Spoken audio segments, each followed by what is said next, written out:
untuk meneruskan sesi perbincangan kita, perkongsian kita di dalam kitab kecil Pengaruh Syaitan di dalam Kehidupan. Bila kita sebut tentang syaitan, kita sebut tentang iblis, dia adalah satu karakter, satu watak yang Allah rakamkan banyak kali di dalam Al-Quran. Banyak kali yang dirakamkan di dalam hadis Nabi SAW. Sebab apa banyak kali diulang? Kerana makhluk ataupun karakter yang bernama syaitan, makhluk yang bernama iblis, dia tidak ada waktu free, waktu terluang daripada merosakkan umat manusia. Bismillahirrahmanirrahim. Assalamualaikum warahmatullahi wabarakatuh. Alhamdulillahi rabbil alamin. وبه نستعين والصلاة والسلام على أشرف الأنبياء والمرسلين وعلى آله وصحبه أجمعين. قال رب اشرح لي صدري ويسر لي أمري واحلل عقدة من لساني يفقه قولي أما بعد. Ayah-ayah, ibu-ibu muslimin dan muslimat yang dirahmati Allah sekalian, alhamdulillah, sama-sama kita ucapkan banyak-banyak terima kasih, rasa syukur kita yang tak terhingga kepada Allah Subhanahu wa taala. Masih lagi Allah memberikan kesempatan usia kepada kita dan alhamdulillah dengan rahmat kasih sayang daripada Allah kita dapat berkumpul pada pagi ini. Kita menunaikan hak kita dan kewajipan kita kepada Allah secara berjemaah. Dan kita mengambil kesempatan pada pagi cuti kita dengan kadar waktu yang mungkin tidak begitu lama untuk sama-sama kita berkumpul. Kita berkongsi ilmu, mudah-mudahan pertemuan kita pada pagi ini pertemuan yang Allah catatkan pahala insya-Allah. Ayah-ayah, ibu-ibu muslimin, muslimat yang dirahmati Allah sekalian, pejam celik, kita telah menghampiri kepada penutup Syawal. Maksudnya lebih kurang dah dekat sebulan Ramadan berlalu pergi meninggalkan kita. Tapi bahang Ramadan, suasana ibadah dan juga keindahan yang dirasai di dalam Ramadan oleh orang beriman masih lagi tak padam hinggalah ke saat ini. Sehingga kan mereka mengalunkan doa supaya Allah memberikan kepada mereka peluang untuk kembali lagi bertemu dengan Ramadan. Sebab itu antara sikap, sifat golongan-golongan pendahulu kita, salafus salih, bagaimana mereka meraihkan Ramadan. Setelah mana Ramadan keluar, Ramadan pergi meninggalkan mereka. Dikatakan 3 bulan, ada yang kata 6 bulan, mereka saling berdoa supaya Allah menerima amalan mereka dalam Ramadan. Allah terima puasa mereka, Allah terima bacaan Quran mereka, Allah terima sedekah mereka, Allah terima segala amalan yang dilakukan di dalam Ramadan. Inilah antara perkara yang disebutkan dilakukan oleh pendahulu-pendahulu kita. Mudah-mudahan ayah-ayah ibu dirahmati Allah sekalian, kalaulah kita bersemangat untuk masuk dalam Ramadan, pada awal Rajab kita berdoa supaya Allah memberikan peluang untuk kita sampai dalam Ramadan. Kita juga mengambil peluang selepas daripada Ramadan supaya Allah terima segala amalan kita dan Allah temukan kita Ramadan pada masa yang akan datang, mudah-mudahan insya-Allah. Ayah-ayah, ibu-ibu muslimin, muslimat yang dirahmati Allah sekalian, pada pagi ini saya nak mengajak ayah-ayah, ibu-ibu yang dirahmati Allah sekalian untuk meneruskan sesi perbincangan kita, perkongsian kita di dalam kitab kecil Pengaruh Syaitan di dalam Kehidupan. Bila kita sebut tentang syaitan, kita sebut tentang iblis, dia adalah satu karakter, satu watak yang Allah rakamkan banyak kali di dalam Al-Quran. Banyak kali yang dirakamkan di dalam hadis Nabi SAW. Sebab apa banyak kali diulang? Kerana makhluk ataupun karakter yang bernama syaitan, makhluk yang bernama iblis, dia tidak ada waktu free, waktu terluang daripada merosakkan umat manusia. Sebab itu bila mana dimasukkan di dalam Al-Quran, disebut oleh Nabi SAW, ia jelas kerana gangguan itu akan berlaku sehingga habis zaman. Dan kita tidak boleh mendabik dada bahawa kita selamat daripada pengaruh syaitan, walaupun kita hari ini solat sehari 5 waktu sehari semalam. Kita boleh berpuasa sunat, kita boleh bangun tahajud, kita boleh baca Al-Quran. Jangan rasa kita boleh terlepas daripada godaan dia. Kerana godaannya, kata Nabi SAW, hatta sehingga seseorang itu hampir bertemu dengan Allah pun, dia tidak akan berhenti usaha sehingga kawan itu kembali ataupun kawan itu pergi kepada apa yang dia nak, iaitu mensekutukan Allah Subhanahu wa taala, meninggalkan apa yang diajar oleh Allah dan juga Nabi sallallahu alaihi wasallam. Oleh itu pagi ini kita nak tengok dua hadis daripada baginda Nabi sallallahu alaihi wasallam mengenai pengaruh syaitan di dalam kehidupan. Sebelum daripada tu saya nak mengajak ayah-ayah, ibu bunda rahmati Allah sekalian untuk kita melihat surah Al-A'raf ayat 200 dan juga ayat 201, ayat 200, 201 dan 203, bagaimana Allah cerita tentang syaitan, tentang pengaruhnya dan juga bagaimana kita cara untuk menghindarinya. A'udzu billahi minasyaitonir rajim. Bismillahirrahmanirrahim. Wa imma yanzaghannaka minasyaitani nazghun fasta'iz billah innahu sami'un alim. Kata Allah, dan jika engkau dihasut oleh syaitan, digoda ataupun dipengaruhi oleh syaitan, maka mintalah perlindungan kepada Allah.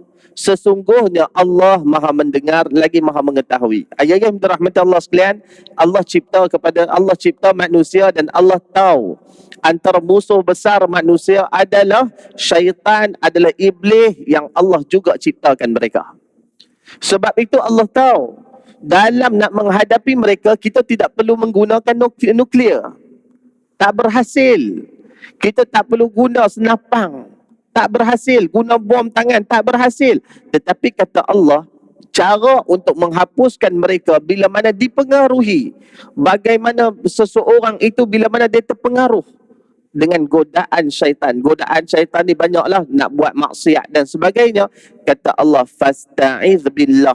Hanya ada satu senjata sahaja. Senjata itu dia kena minta tolong dengan Allah. Dia kena minta tolong dengan Allah. Sebab itu Imam Ahmad bin Hanbal dalam satu cerita, Allah Ta'ala a'lam kesahihan cerita ni, diceritakan Imam Ahmad bin Hanbal ketika mana dia masih hidup, ada seorang wanita yang mana dia ni kena gangguan. Kita kata macam orang kita kata kena apa? Kena rasuk lah, orang Melayu kita ni kena rasuk lah. Bila mana dia kena gangguan, dibawa perkara tu kepada Imam Ahmad bin Hanbal. Imam Ahmad bin Hanbal ni, rahmat Allah sekalian, dia pun sibuk kot, mungkin sibuk. Dia kata tak apa, ambil slipper aku ni, pergi dekat kawan tu, bagi tahu dia. Kata Imam Ahmad bin Hanbal, suruh hang keluar lah ni. Dibawa slipper Imam Ahmad bin Hanbal dan bawa pergi ke kawan wanita yang kena rasuk ni. Bila pergi tunjuk slipper Imam Ahmad bin Hanbal, dia kata, ni, hang nampak ni, Imam Ahmad suruh hang keluar. Dan akhirnya wanita tu sembuh. Selepas daripada tu, Imam Ahmad meninggal. Bila Imam Ahmad meninggal, wanita ni kena rasuk pula. Bila kena rasuk pula, orang kata, lah, Imam Ahmad dah tak ada dah. Tak apa, slipper dia dah, kita pergi ambil slipper dia. Pergilah ambil slipper dia. Ambil slipper dia, tunjuk slipper tu. Jin tu gelak. Dia kata, dulu ni ketika mana kamu datang bawa slipper tu dan kamu kata Imam Ahmad suruh keluar, ketika itu aku diperintahkan oleh Allah untuk keluar. Tapi hari ini aku tak diperintahkan lagi oleh Allah untuk keluar. Sebab itu ayat yang dirahmati Allah sekalian, ini menunjukkan bila mana kita berhadapan dengan syaitan, hanya satu senjata sahaja yang boleh mengalahkan dia, dengan kita minta perlindungan kepada Allah Subhanahu wa taala. Innal ladzina taqaw idza massahum ta'ifatun minasyaitan tadhakkaru fa idza hum mubsirun. Sesungguhnya orang-orang yang bertakwa apabila mereka disentuh, dipengaruhi oleh syaitan, imbasan, hasutan daripada syaitan, mereka ingat kepada ajaran Allah, maka dengan itu mereka melihat ataupun mereka nampak jalan yang benar. Ayuh sekalian, sebab itu kedatangan Nabi SAW, Nabi ajak dan didik kita untuk jauh daripada bimbingan syaitan dan pengaruh syaitan. Sebab itu kata Allah, orang-orang yang bertakwa bila mana dia nak lepas diri daripada gangguan, daripada pengaruh syaitan, dia akan kembali pada Al-Quran, dia kembali kepada hadis. Dia akan tengok macam mana yang Nabi SAW ajak. Macam sebelum ni kita sebut ayat dirahmati Allah sekalian, pengaruh syaitan dalam kehidupan antaranya waktu makan. Waktu makan tu ada pengaruh dia. Bagaimana kita nak menghalangi pengaruh dia? Kita kembali kepada sunnah Nabi SAW. Nabi kata bila mana kamu makan, kamu sebut Bismillah.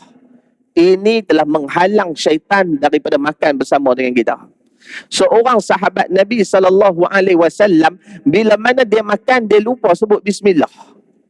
Macam kita lupa sebut Bismillah, kena pula kan, perut tengah lapar, pipi tengok-tengok, nah, kambing bakar pula.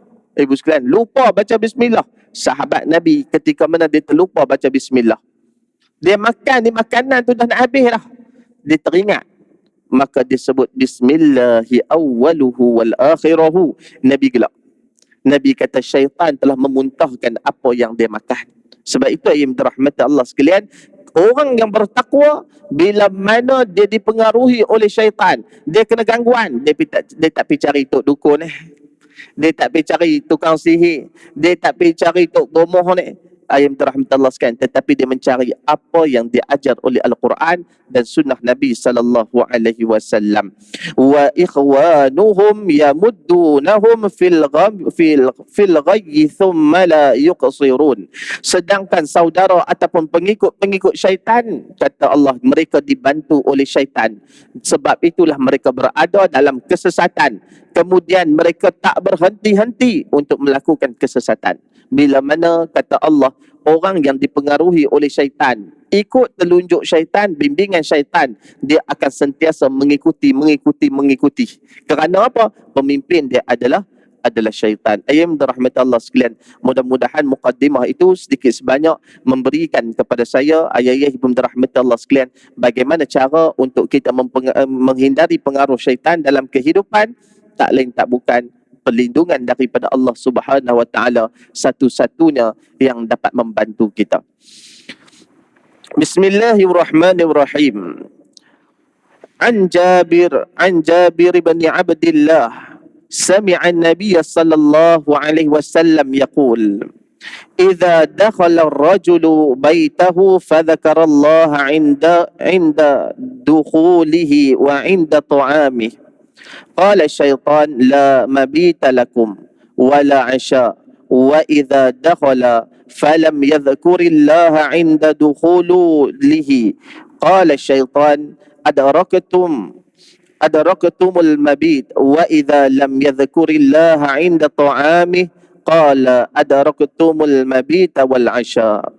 Hadis daripada Jabir bin Abdullah radhiyallahu anhu, Nabi sallallahu alaihi wasallam bersabda, jika salah seorang di kalangan kamu memasuki rumah, ni adab yang disebutkan oleh Nabi sallallahu alaihi wasallam, yang mana kata Nabi, bila salah seorang daripada kamu memasuki rumah, lalu dia menyebut nama Allah Subhanahu wa taala ketika mana dia masuk dan ketika mana dia makan, kata Nabi sallallahu alaihi wasallam, maka syaitan pun berkata kepada teman-temannya, sungguh kamu tidak mendapat tempat bermalam dan tiada mendapat makan malam.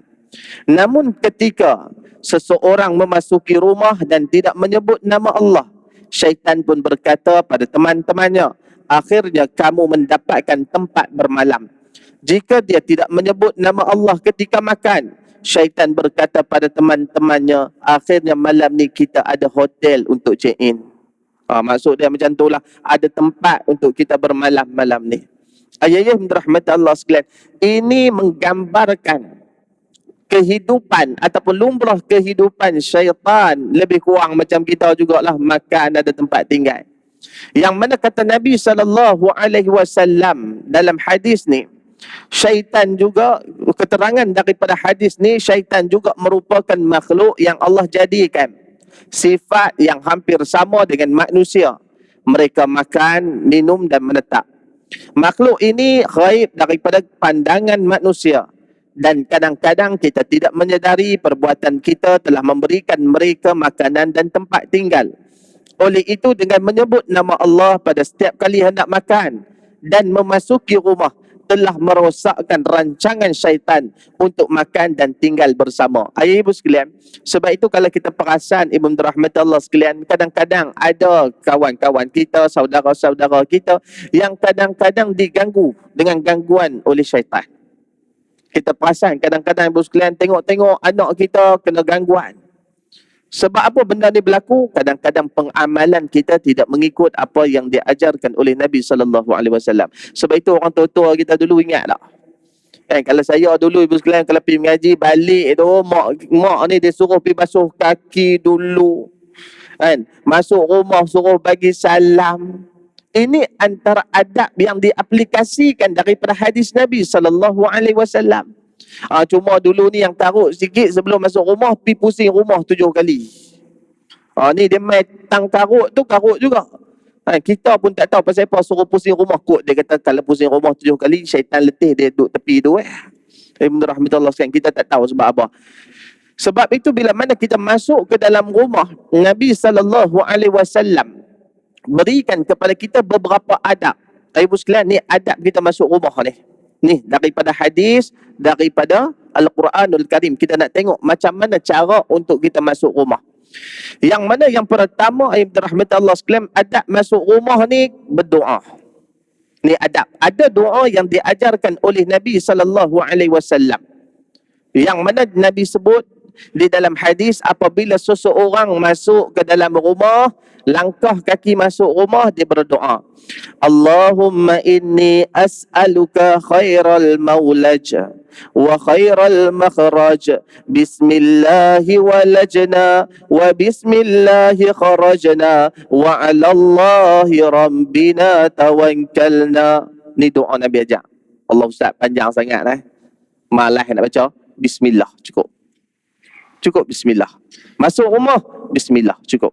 Ayam dirahmat Allah sekalian. Maksud daripada doa ni, ya Allah, aku mohon dari engkau kebaikan jalan masuk dan jalan keluar. Dengan nama Allah kami masuk dan dengan nama Allah kami keluar, dan kepada Tuhan kamilah kami bertawakal. Itu adab. Yang kedua, adab masuk rumah, bagi salam. Bagi salam. Ya ayyuhalladzina amanu la tadkhulu buyutan ghaira buyutikum hatta tasta'nisu wa tusallimu ala ahliha. Allah kata, nak masuk rumah selain daripada rumah kita, kata Allah, bagi salam. Habis itu masuk rumah kita, contoh ibu sekalian, kita nak masuk rumah kita, keluar pergi piknik ramai-ramai dengan anak isteri kita, ataupun keluar ni, tambah-tambah 2 hari ni, open house banyak. Kita keluar pergi open house ramai-ramai. Bila mana balik daripada open house, tak ada orang, memang confirm tak ada orang dalam rumah tu sebab semua keluar sekali. Apa yang kita nak buat? Kita kena bagi salam tak? Sebab dalam ayat ni Allah kata, bila mana kamu pergi rumah selain daripada rumah kamu, maksudnya rumah kita ni tak perlu kot bagi salam dan minta izin. Di sana adanya satu saranan daripada baginda Nabi SAW. Yang mana kata Nabi SAW, bila mana kamu masuk rumah sendiri, tak ada orang, siapa pun tak ada. Ataupun di rumah baru beli rumah ke macam mana ke, memang tak ada orang. ataupun pergi sewa homestay mana-mana ke, tak ada orang, memang confirm tak ada orang. Kalau ada orang lari pula kita. Ayam rahmat Allah sekalian, Nabi ajak kita untuk bagi salam juga. Nabi ajak kita, assalamu alaina wa ala ibadillahi salihin. Simple lah. Assalamu alaina wa ala ibadillahi salihin. Salam sejahtera kepada atas kami dan kepada hamba-hamba Allah yang soleh. Mungkin ada para malaikat dekat situ, mungkin ada jin-jin yang soleh dekat situ. Ini adab. Kita masuk rumah, bagi salam. Kalau rumah tak ada orang, assalamu alaina wa ala ibadillahi salihin. Lepas tu baca doa yang Nabi ajar tadi. Agak malas nak baca, bismillah, langkah kaki. Ini yang diajar oleh Nabi SAW. Dan antara amalan yang dilakukan oleh Nabi SAW, kata Aisyah, bila ditanya kepada Aisyah, apakah amalan Nabi bila Nabi masuk rumah? Apa amalan Nabi? Ayuh sekalian, ni jarang orang buat. Payah, bukan kata jarang, payah. Jangan kata orang lain, saya pun sama. Tapi kita boleh praktik pelan-pelan, ibu sekalian. Antara yang dibuat oleh Nabi SAW, kata Aisyah, siwak. Sugi. Ni, Nabi buat ni. Nabi masuk rumah, Nabi sugi. Ayam rahmat Allah sekalian. Hari ni orang bandingkan sugi dengan berus gigi. Sama ke? Ya, dari sudut membersihkan, pahalanya mungkin kita dapat. Tetapi di sana kata ulama ada satu ganjaran lain kepada yang siwak kerana dia mengikuti sunnah Nabi SAW. Sebab itu kita pun, orang kata berus gigi, kita pun kalau boleh ambil sikit semangat daripada sunnah, kita siwak. Kan? Ibn rahmatullah sekalian. Itu antara yang disebutkan oleh Aisyah radhiyallahu anha. Dan yang keempat, apa yang dibuat oleh Nabi bila masuk ke dalam rumah, Nabi akan mendahulukan kaki kanan. Ini adab. Masuk rumah dengan kaki kanan. Dan yang kelima adalah banyakkan berzikir kepada Allah bila masuk. Masuk rumah, banyakkan berzikir. Subhanallah ke, sikit-sikit pun tak apa. Dan yang keenam disebutkan oleh Abu Hurairah radhiyallahu anhu, Nabi SAW bersabda, apabila kamu keluar daripada rumah, solat 2 rakaat. Nak pergi jauh-jauh ibu sekalian, solat 2 rakaat. Kalau orang kita sebut solat sunat musafir, contohlah kan. Dan balik rumah pun solat 2 rakaat. Sebab itu yang dirahmati Allah sekalian, kita kalau ada kawan-kawan mai, tetamu kita mai, pastikan kalau boleh suruh dia solatlah rumah. Saya tak ingat, dulu saya pernah pergi rumah seorang hamba, seorang kawan ibu sekalian, saya tak ingat dah, lama dah. Dia kenalan jauh lah. Kita pergi ziarah ibu sekalian. Dia suruh kita solat dekat rumah dia. Zuhur semayang dah, dia kata tak apalah semayang sunat sikit. Ibu sekalian, dia nak ambil keberkatan daripada hadis Nabi SAW. Sebab itu yang dirahmati Allah sekalian, ini antara adab-adab yang disebutkan bagaimana bila mana kita masuk ke dalam rumah. Okey. Dalam hadis ni Nabi SAW kata bila mana seseorang masuk dalam rumah dalam keadaan dia membaca bismillah, dia ingat kepada Allah, pada waktu tu kata Nabi SAW, gagallah satu rancangan syaitan, iaitu untuk tidur sama-sama, untuk duduk sama-sama, untuk menetap bersama-sama. Ayat rahmat Allah sekalian, saya satu kisah rahmat Allah sekalian, cerita kak saya lah ibu sekalian, kak saya. Bila mana dia keluar daripada rumah rahmat Allah sekalian, tengah hari tak salah saya, bila keluar dari rumah, dia masuk rumah tak tahulah, mungkin dia tak dan baca ke, dia terlupa ke ibu sekalian. Dia masuk rumah, dia duduk tu, dia terus baring. Ni benda yang berlaku depan saya lah. Bila dia terus baring, dia kata sakit kepala ni, sangat-sangat sakit. Sakit sangat-sangat. Ayat rahmat Allah sekalian. Kita pun pergi pun rahmat Allah sekalian. Dan saya pun buatlah ru'yah sikit, baca sikit sekalian. Antara yang kita boleh kongsikan, la yusadda'una anha wa la yunzifun. Ni bagi orang yang sakit kepala, anak-anak yang demam panas ni kita boleh amalkan. Yang mana yang rahmat Allah sekalian, pegang, kita tarik sampailah hujung rambut sekalian. Saya buat 3 kali. Alhamdulillah dia bangun ibu sekalian. Itu kadang-kadang ada yang menumpang dia bersama. Sebab itu rahmat Allah sekalian, Nabi ajak tu betul dah. Nabi kata bismillah, masuk rumah ingat nama Allah. Pada waktu tu syaitan tak boleh masuk dalam rumah kita. Kerana apa? Kerana diberi perlindungan oleh Allah Subhanahu wa taala. Itu yang pertama kata Nabi. Dan yang kedua kata Nabi sallallahu alaihi wasallam, bila mana kamu masuk ke dalam rumah, bila mana kamu nak makan, kata Nabi dalam hadis, ketika mana Nabi SAW makan bersama-sama dengan seorang sahabat, ada seorang yang tak sebut nama Allah, bismillah, sehingga makanan itu hampir habis dan tidak tinggal melainkan sedikit. Ketika ia mengangkat makanan yang berbaki itu ke mulut, dia berkata bismillahi awwaluhu wal akhirahu. Ayat rahmat Allah sekalian, kata Nabi SAW, sambil Nabi ketawa, Nabi kata sesungguhnya syaitan memuntahkan apa yang ada dalam perut dia. Ayat rahmat Allah sekalian, bila sebut tentang bacaan ketika makan ni ibu sekalian, saya ingat bulan lepas aku orang duk bergaduh ni, doa makan pun orang bergaduh ni, kadang-kadang letih ni sikit ibu sekalian. Masyarakat kita ni dia tak cari satu poin untuk bersama, dia suka cari poin ataupun cari punca untuk bergaduh. Ini masalah. Walaupun rahmatullah saya pun ceklah sikit berkaitan dengan hadis dan sebagainya. Berkaitan dengan doa makan ni yang kita duk baca Allahumma barik lana fi ma razaqtana wa qina azabannar ni, dia memanglah tidaklah sabit dengan Nabi SAW. Tapi orang nak baca apalah, bukan masalah pun. Tapi yang sabit dengan Nabi, bila mana nak makan, bismillah, itu ya.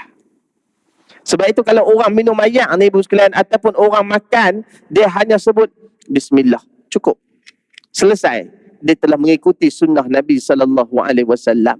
Begitu juga ayat rahmat Allah sekalian, kadang-kadang tu imam kita ke siapa-siapa ke, bila mana dia baca doa, dia selit Allahumma barik lana fi ma razaqtana wa qina azabannar. Dan kita dengar, tu imam baca doa makan ni. Kita ni bila dengar je doa tu terus teringat makan. Sedangkan doa tu kita bersyukur kepada Allah Subhanahu wa taala dengan apa yang Allah berikan rezeki pada kita. Sebab itu keluasan doa ni luas. Doa ni luas. Doa kita nak doa cara kita sendiri pun boleh. Doa yang diajar oleh Nabi lagi baik. Doa yang diajar oleh Allah lagi baik. Sebab itu yang dirahmati Allah sekalian, saya tertarik dengan satu doa. Satu doa ni saya tertarik yang telah diajarkan oleh yang disebutkan oleh Tawus bin Kaisan mengenai seorang lelaki yang mana dikritik pemerintahan adik khalifah. Dan lelaki ni lelaki yang agak garang lah, cengeng sikit. Tawus bin Kaisan kata, aku ikut lelaki ni dan aku dengar doa dia ketika dia Arafah. Ibu sekalian, antara doa dia dan doa ni saya rasa dekat dengan saya. Saya rasa doa ni baik untuk kita amalkan.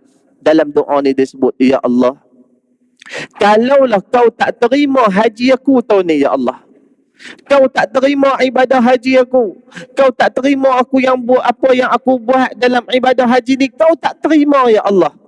Ya Allah, janganlah kau haramkan aku daripada menerima pahala musibah haji aku kau tak terima. Saya bila dengar doa ni ibu sekalian, baik. Dia salah satu semangat kita untuk doa, dan kita harap sungguh Allah bagi kepada kita kebaikan dan juga keberkatan. Ayat rahmat Allah sekalian, sebab itu kita boleh sebut contoh kita baru lepas puasa. Kita kata, ya Allah, kalaulah Ramadan baru-baru ni kau tak terima, ya Allah, amalan aku dalam Ramadan, tahajud aku kau tak tengok, zikir aku, bacaan Quran aku kau tak terima, sepanjang hari aku puasa dalam Ramadan kau tak lihat, semua kau tak ambil kira, ya Allah. Ya Allah, satu je aku minta, sekurang-kurangnya pahala musibah disebabkan kau tolak amalan aku, dia adalah musibah kepada aku, kau bagilah pahala musibah tu ke aku. Ayat rahmat Allah sekalian, itulah yang diajar kepada kita oleh golongan-golongan terdahulu daripada kita, bagaimana mereka mengaplikasikan doa di dalam kehidupan kita. Ayat rahmat Allah sekalian, mudah-mudahan Allah memberikan kepada kita kekuatan untuk menghindari pengaruh syaitan di dalam kehidupan kita. Dan satu hadis yang kita sebutkan pada pagi ini, iaitu bagaimana amalan kita yang diajar oleh Nabi SAW. Dan kata Nabi SAW juga, bila mana Dan kata Nabi SAW, tutuplah pintu-pintu rumah dengan menyebut nama Allah. Dan kata Nabi SAW, bila mana kamu masuk ke dalam rumah, maka ingatlah kepada Allah dengan sebanyak-banyaknya. Kerana pada waktu itu, kata Nabi, kita ingat dekat Allah waktu masuk, dan ketika makan, ketika itulah kita telah menyebabkan syaitan dan kuncu-kuncunya tidak dapat bersama-sama dengan kita. Mudah-mudahan ayat dirahmati Allah sekalian, ada manfaat apa yang kita sebutkan pada pagi ini kepada saya, kepada ayah-ayah, ibu-ibu yang dirahmati Allah sekalian. Allahu Ta'ala alam, yang mana yang baik itu daripada Allah, yang lemah dan kurang saya mohon maaf banyak-banyak. Bismillahirrahmanirrahim. Alhamdulillahirabbil alamin, wassalatu wassalamu ala asyrafil anbiya'i wal mursalin wa ala alihi wa sahbihi ajma'in. Allahumma inna nas'aluka ridhaka wal jannah wa na'udzubika min sakhatika wan nar. Allahumma innaka 'afuwun tuhibbul 'afwa fa'fu 'anna. Allahumma ighfir lana warhamna anta maulana fansurna 'alal qaumil kafirin. Allahumma faqihna fid din wa 'allimna ta'wil. Wa sallallahu ala Muhammad walhamdulillahi rabbil alamin. Taqabbalallahu minna wa minkum. Assalamualaikum warahmatullahi wabarakatuh.